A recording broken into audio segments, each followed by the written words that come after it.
Hey guys, so I'm wanting to share AWS training and certification. It is a really good resource. In addition, if you're a teacher on high school or college level, it's a good resource to supplement with AWS Educate.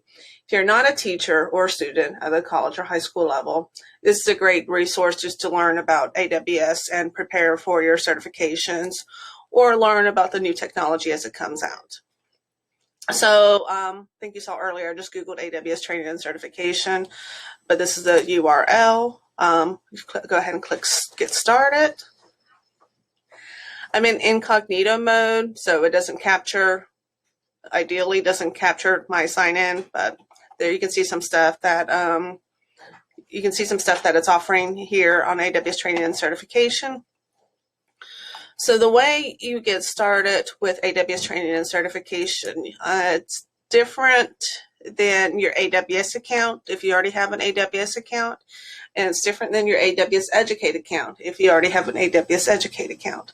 This uses your Amazon account. Amazon, like where you go and buy things on a whim, Amazon. So you click here under Amazon sign in. And if you don't already have an account if you don't already have an Amazon account, which I'm not sure who does not have an Amazon account right now, you would need to create an Amazon account. If you already do have an Amazon account, then you would sign in with those login credentials, like your email or whatever. And then you would sign in. And you can see now here's the things that I'm in progress. There's some new training when it comes to media, Media Live Primer and Media Convert Primer, Elemental Media Convert and Elemental Media Live. They seem to be some new resources and new services with AWS that are aimed at for video content like streaming and stuff, which kind of really, I haven't finished them yet, and I think they're fairly brand new, but I might actually be incorporating them into my class this semester. Not sure yet. But anyways, so the way you can find a variety of different things, you go to the Learning Library, and on the left you can filter it down. If you want to, let's see, if you are looking for a developer, you can look up developer courses here, and there's blockchain, there's getting started with .NET, and like introduction to blockchain, for example. If you're just curious about blockchain or any other, maybe data analytics or anything else in particular, and you have no idea how it works, this might be a good resource for just you to learn exactly what blockchain is and how it works. And obviously it will take a dive into AWS services, but it's a good way just to learn about a particular concept, technology, anything that's out there that you have an interest in or could help with your career. So you'll see that there's view all digital training and classroom training. So I usually click on digital training just to filter it down just for the digital ones. And if you want a classroom training, those usually cost, there's usually a cost associated with it because it is a classroom training. The digital training, they're free, there's no charge. And what's really nice about this, and one of the reasons that I have my students doing this in addition to the AWS Educate items, is because once you complete so-and-so training, you can actually go to your transcript and you can see current and you can see archived. So current are the ones that I haven't finished yet. Some I started over a year ago and haven't finished yet. And some of these are been looking at and reviewing for my classes, so that's why there's so many in here. But the archived are the ones that I have finished. And so recently, looks like a couple of days ago, I finished the Elemental Media Live Primer, which I mentioned earlier. And you can get a completion certification. And it's just a basic certification, certificate of completion. And let's see, so it says what I've completed. The duration is 10 minutes. Some of this is not very long at all. I do take a little bit longer than, I do usually take longer than whatever the duration period is because of my study style is by taking handwritten notes. But regardless, it tells you how long that you spent on it, or how long the course was, so to speak. And if you're doing this for continuing education credits, this could be, a thing to capture for your human resources department, if you want to submit it for that. Because there are some that are longer than this, obviously. There's like 3 hours, and I think I have one somewhere it was 2 days. But anyways, so you can submit it to HR, or you can just use it, keep it for your own purposes and do whatever you want with it. But one of the things that I do have my students do, because, they're in the current, as students, they are currently in the process of preparing for their next job or, their career, whatever that they're wanting to do. So what I have my students do is I actually make them put it in LinkedIn. Not all of them, because they've done several of them. I just usually do the ones that I think will have the most value in LinkedIn. So I use a snipping tool, and then I save it, and let's name it.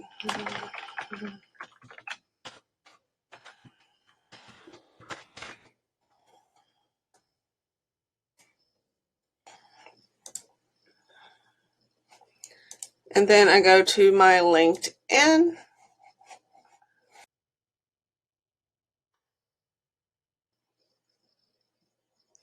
And I go under my profile. And what I do is actually, so this is a certificate, not a certification.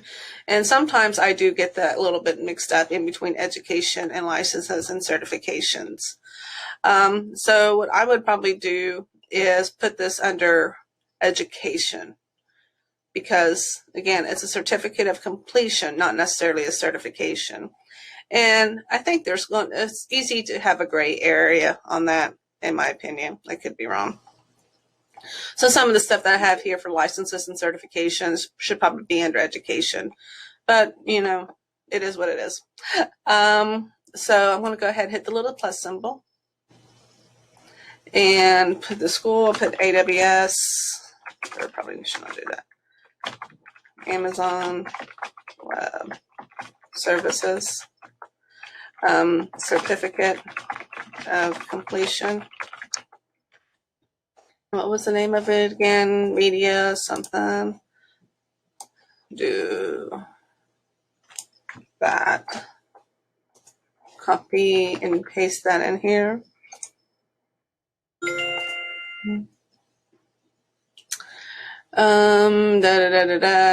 Let's see if it gives me a description.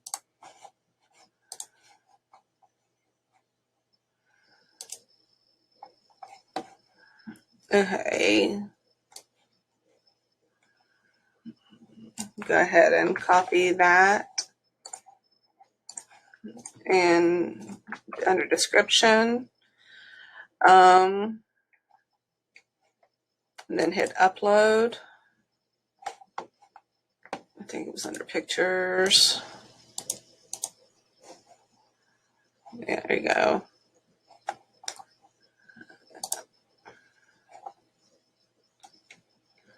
Okay. And if you want to, you can share with your network, or you can not, it'll just be in there. I'll go ahead and click on that. Hit save. Okay. Now, one of the things I'm not a huge fan of about LinkedIn is like it doesn't want to do with the newest ones on top. I don't know why. There we go. So what you have to do, if you want it to be the newest on top, which is, in my personal opinion, the better way to do it, you have to, did I lose it? No, I still got it. Drag it up. Okay. And let me go ahead and see. I'm curious.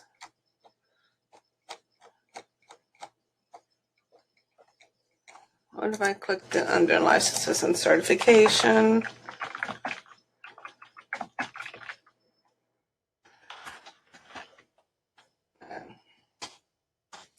The Amazon Web Services comes up under licenses and certifications, and you'll notice earlier it didn't come up under education.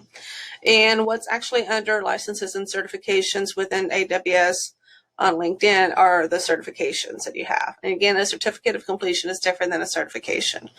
So, okay, discard.